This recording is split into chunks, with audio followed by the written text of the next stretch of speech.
Government college Deoli के YouTube channel में आपका स्वागत है।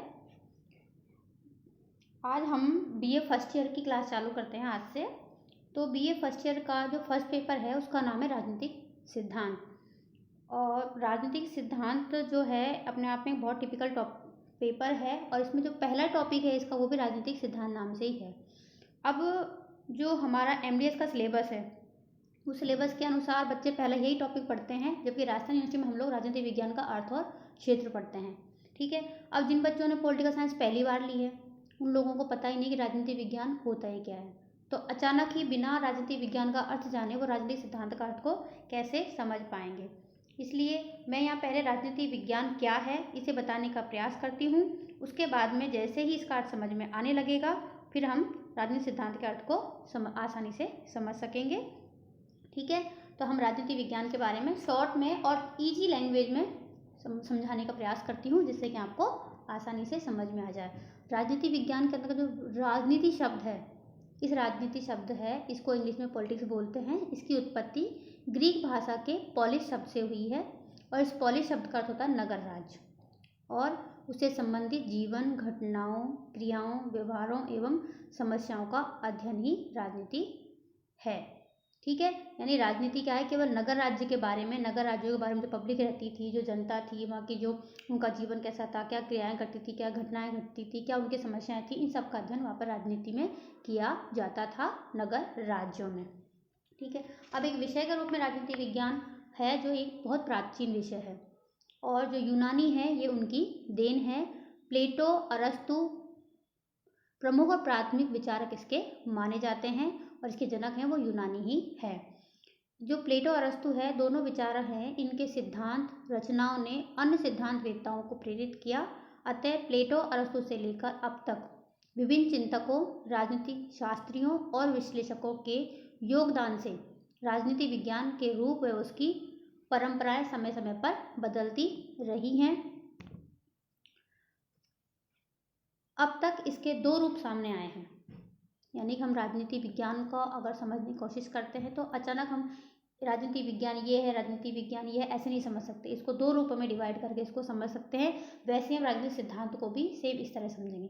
जिन बच्चों के राजनीति विज्ञान समझ में आ जाएगा वो राजनीतिक सिद्धांत को ईजिली कर सकेंगे क्योंकि वो उसमें भी सेम इन्हीं दो रूपों में ऐसी विशेषताओं के साथ उसका वर्णन किया गया है।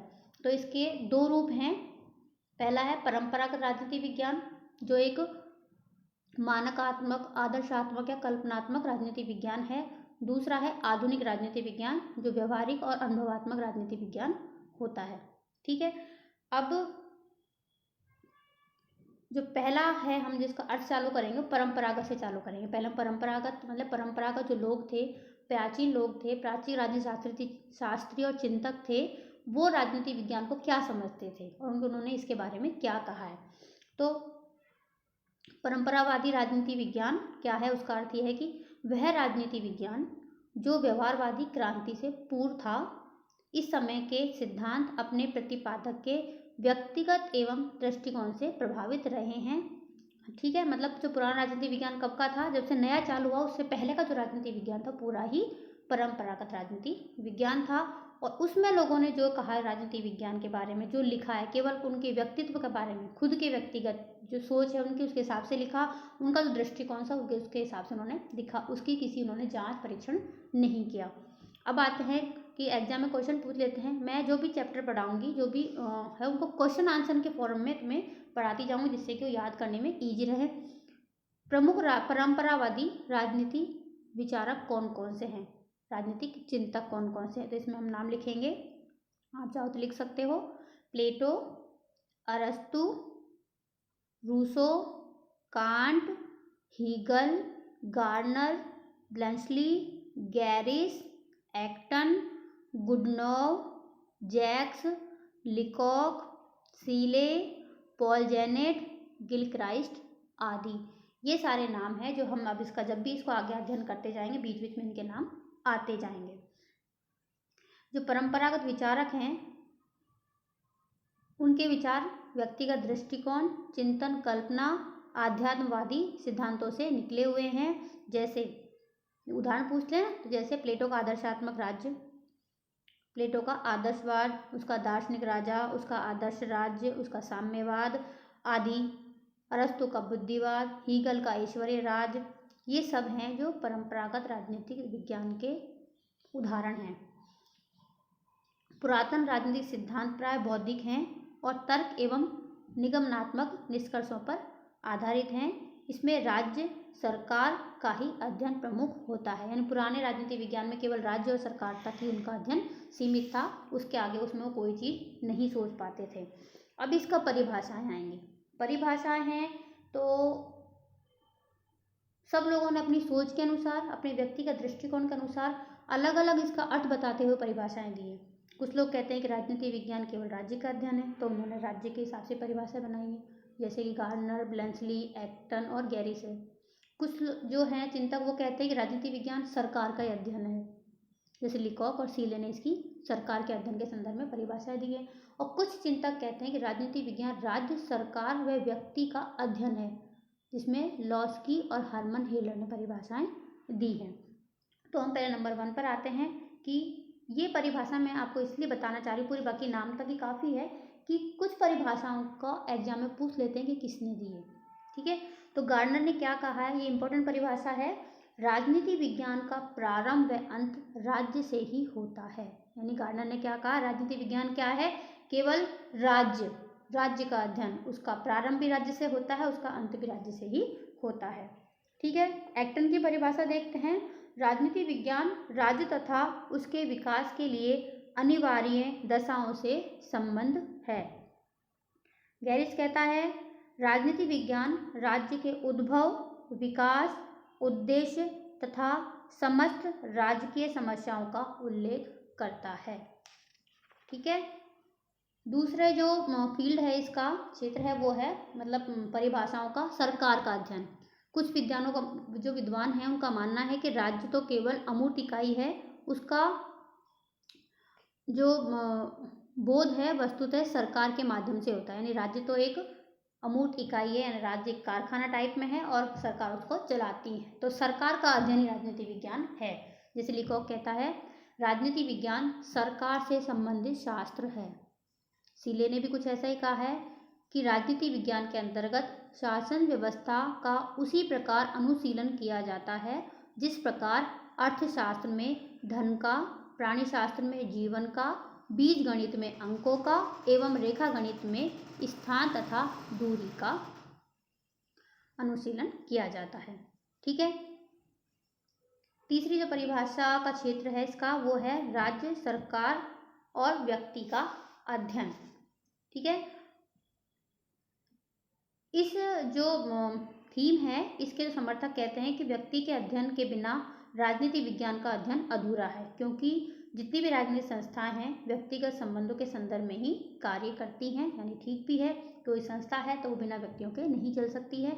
व्यक्ति की भावना, प्रेरणा, समाज के रीति रिवाज, परंपराएं राजनीतिक संस्थाओं को तथा राजनीतिक संस्थाएं व्यक्ति के जीवन, विचारों व लक्ष्यों को प्रभावित करती हैं। बिल्कुल सही है। इस संदर्भ में परिभाषा में लॉस्की कहता है, राजनीति विज्ञान के अध्ययन का संबंध संगठित राज्यों से संबंधित मनुष्यों के जीवन से है। यानी इसने केवल सिंपल राज्यों से नहीं कहा है, ऐसे राज्य जो संगठित हैं उनके अंदर जो व्यक्तियों का जीवन है उसका संबंध राजनीति विज्ञान से होता है। हर्मन हेलर ने भी ऐसा ही कुछ कहा है, राजनीतिक शास्त्र के सर्वांगीण स्वरूप का निर्धारण व्यक्ति संबंधी मूलभूत पूर्व मान्यताओं द्वारा होता है। इस प्रकार जो परंपरावादी राजनीति विज्ञान है उसमें राज्य, सरकार दोनों का ही अध्ययन किया जाता है। राज्य के बिना सरकार की कल्पना नहीं की जा सकती, क्योंकि सरकार राज्य द्वारा दी गई शक्तियों का ही प्रयोग करता है। दूसरी ओर सरकार के बिना राज्य एक अमूर्त कल्पना मात्र है। इसी कारण पॉल जेनेट, गिल क्राइस्ट, गैटेल आदि इसे राज्य व सरकार दोनों का अध्ययन मानते हैं। पॉल जेनेट कहता है कि राजनीति विज्ञान समाज विज्ञानों का वह अंग है जिसमें राज्य के आधार पर सरकार के सिद्धांतों का अध्ययन किया जाता है। एग्जाम में पूछ लेते हैं कि किसने राजनीति विज्ञान को राज्य और सरकार दोनों का अध्ययन माना है। ठीक है, तो उसका आंसर है गैटेल ने। अब जो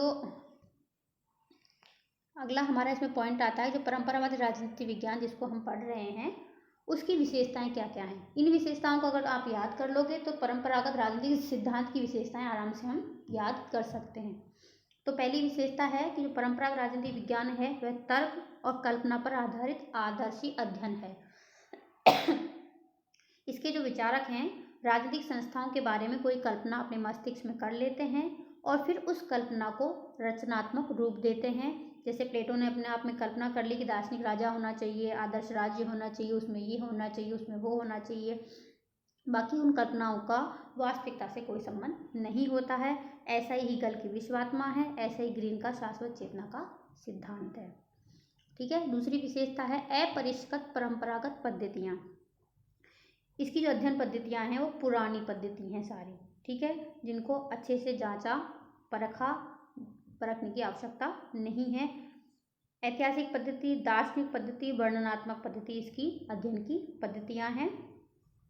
इन्हीं के अनुसार राजनीति विज्ञान का अध्ययन किया जाता रहा है प्राचीन काल में परंपरावादियों के विचार में। तीसरी विशेषता नैतिकता और राजनीतिक मूल्यों पर बल। यानी परंपरागत राजनीति विज्ञान मतलब हम पुराना जो राजनीति विज्ञान पढ़ते हैं, अब व्यवहारवाद से पहले का जो राजनीति विज्ञान पढ़ते हैं उसमें नैतिकता और राजनीतिक मूल्यों पर ही ज़्यादा बल दिया गया है। क्योंकि हम पर्टिकुलर किसी व्यक्ति की जो विचारक की जीवनी पढ़ेंगे, उसके राजनीतिक आर्थिक विचार पढ़ेंगे, उसमें जो पुराने जो परंपरावादी राजनीति वैज्ञानिक हैं उनमें मूल्यों पर और नैतिकता पर ज़्यादा बल दिया गया है। ठीक है।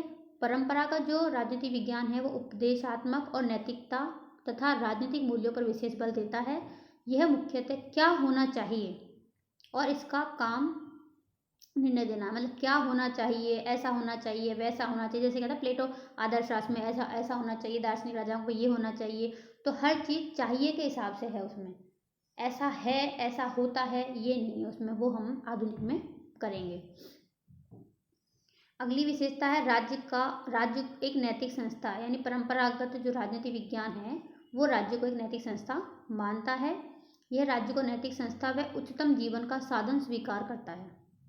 जैसा कि अरस्तु ने कहा है, राज्य का अस्तित्व सद्जीवन के लिए है, मात्र जीवन के लिए नहीं। राज्य का अस्तित्व जीवन के लिए नहीं है, अच्छे जीवन के लिए, सद्जीवन के लिए है। यानी राज्य का उद्देश्य है कि व्यक्तियों के जीवन में सदाचार भर दे, सदाचारपूर्ण उनका जीवन रहे, अच्छा जीवन वो व्यतीत करें। अगली विशेषता कानूनी औपचारिक संस्थागत अध्ययन पद्धति, अध्ययन पर बल। यानी इसमें जिस जैसा अध्ययन किया जाता है उनमें से कानूनी अध्ययन पर, औपचारिक अध्ययन पर, संस्थागत अध्ययन पर ज़्यादा बल दिया जाता है। और यह अध्ययन संस्थागत परंपरागत पद्धतियों द्वारा ही होता है। मुख्यतः संकुचित अध्ययन, मतलब इसका अध्ययन जो क्षेत्र है, अध्ययन है वो संकुचित है, क्योंकि इनके अध्ययन प्रमुखता पाश्चात्य राज्यों की शासन व्यवस्था तक ही सीमित रहे हैं। जो यूनानी राज्य थे, पाश्चात्य राज्य है, उन राज्यों के अध्ययन पद्धतियाँ, उन राज्यों का अध्ययन, उनकी संस्थाएं, उनका ही इसमें अध्ययन अभी तक होता रहा है। और वह भी केवल यूरोप और अमेरिका तक, मतलब यूरोप और अमेरिका के अलावा उसमें जितने भी देश हैं उनकी शासन व्यवस्थाएं, पद्धतियाँ, उनके बारे में इनमें अध्ययन नहीं मिलता है। इसमें तीसरे विश्व व साम्यवादी देशों के अध्ययन पर पर्याप्त ध्यान दिया है। दर्शन शास्त्र से प्रभावित अध्ययन, यानी यह दर्शन शास्त्र से बहुत अधिक प्रभावित होने के कारण उसकी एक उप शाखा जैसा दिखाई देता है और दार्शनिक व राजनीति विज्ञान के संयोग से राजनीतिक दर्शन नामक ज्ञान की एक विशिष्ट शाखा प्रचलित हुई है। जैसे रूसो की सामान्य इच्छा, ग्रीन का राज्य का आधार शक्ति नहीं, ग्रीन कहता है राज्य का आधार शक्ति नहीं इच्छा है, आदि अवधारणा दर्शन से ही प्रभावित रही है। मतलब ये दर्शन पर ज़्यादा बल देता है।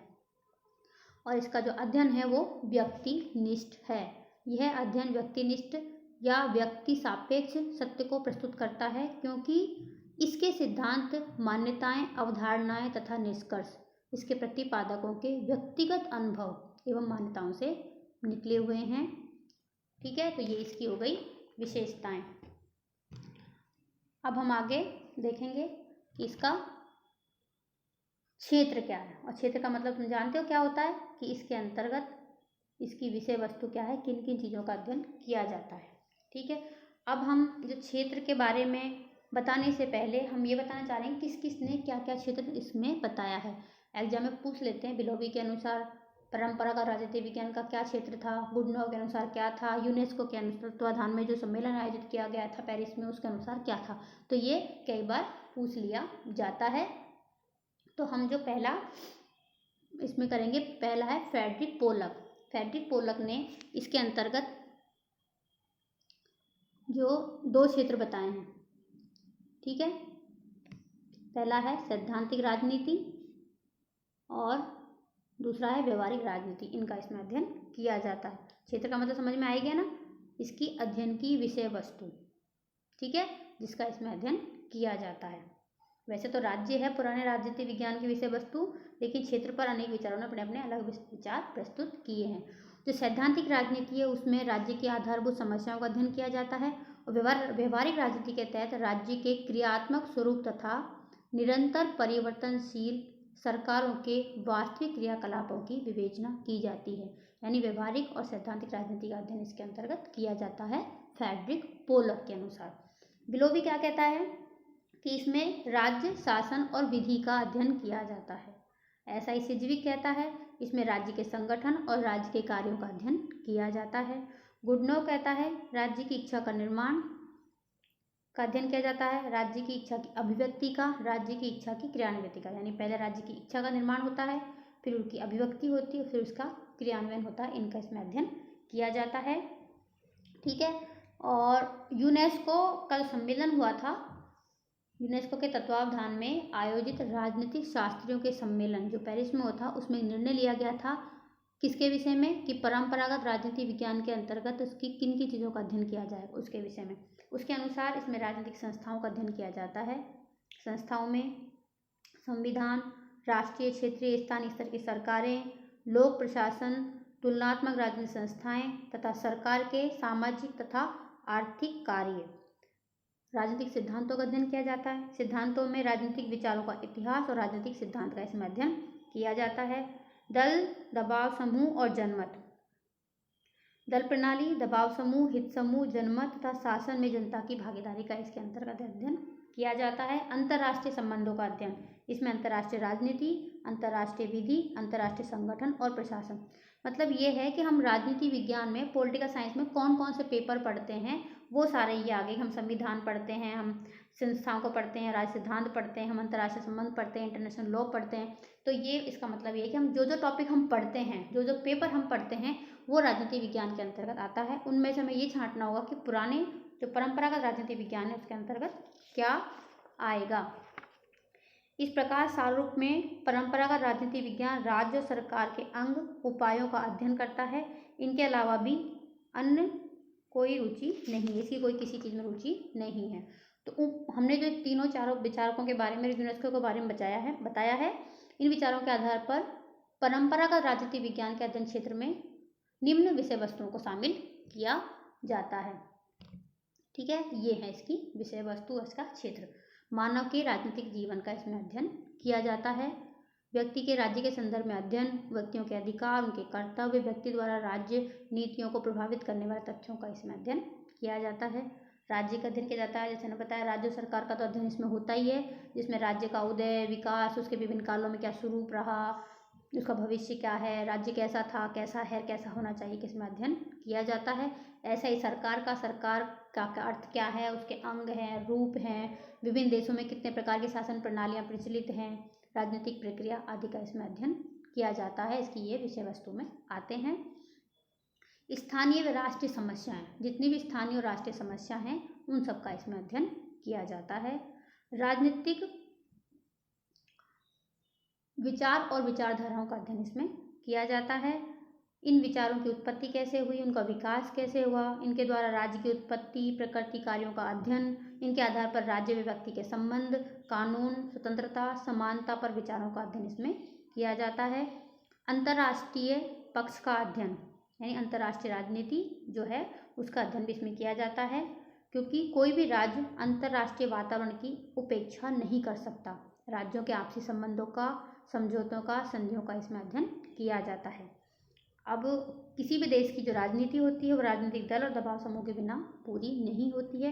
तो जितने भी देशों में जितने भी तरह के दल हैं, दबाव समूह हैं, उन सब का अध्ययन इसमें किया जाता है कि वो कैसे चुनाव में भाग लेते हैं, कैसे सरकार बनाते हैं, कैसे सरकार को चलाते हैं, कैसे उसको गिराते हैं, उनका इसमें जो भूमिका रही है उनकी अध्ययन किया जाता है और लोकमत का भी अध्ययन किया जाता है। राजनय यानी कूटनीति का और अंतर्राष्ट्रीय विधि का भी इसमें अध्ययन किया जाता है, क्योंकि राज्यों के आपसी संबंध, उनकी विदेश नीति और राजनयिक कुशलता, विदेश नीति और राजनयिक कुशलता पर निर्भर करती क्या, उनकी विदेश नीति। युद्ध, शांति, समुद्र तट, खुला समुद्र, प्रत्यार्पण आदि का अध्ययन इसमें किया जाता है। जब हम आगे जब पढ़ेंगे एमए वगैरह में तो उसमें ये अंतर्राष्ट्रीय लॉ है, एक अंतर्राष्ट्रीय विधि, उसके अंदर ये सारे टॉपिक पढ़े जाते हैं। ठीक है, तो आज के लिए हम इतना ही। अगली बार हम जो आएंगे तो इसके जो राजनीतिक सिद्धांत क्या होता है उसको लेकर आएंगे, तो उसको हम आपको समझना आसान हो जाएगा, क्योंकि हमने इसको आराम से समझ लिया है। ठीक है।